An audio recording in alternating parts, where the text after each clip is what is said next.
બનાસકાંઠાના વાવના બુકણાના ખેડૂતની હત્યાનો ગઈકાલે કેસ સામે આવ્યો હતો, જેમાં પોલીસે આરોપી ખેતમજૂરની ધરપકડ કરી લીધી છે। ગઈકાલે નાડોદર ગામની સીમમાં તેણે હત્યા કરી હતી।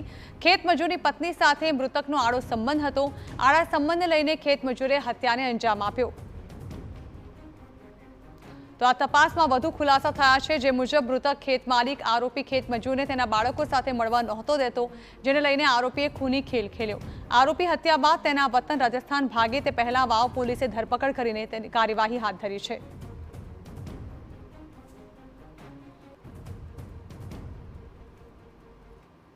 તપાસ કરતા જણાવે છે કે તેમના જ જે ભાગ્ય તરીકે જે વ્યક્તિ કામ કરતા હતા, એટલે કે શામળાજી ભીલ, કે જેઓ બાડમેર જિલ્લાના વતની છે, તેઓ ઘણા લાંબા સમયથી તેમની પાસે ભાગ્ય તરીકે વર્ક કરતા હતા।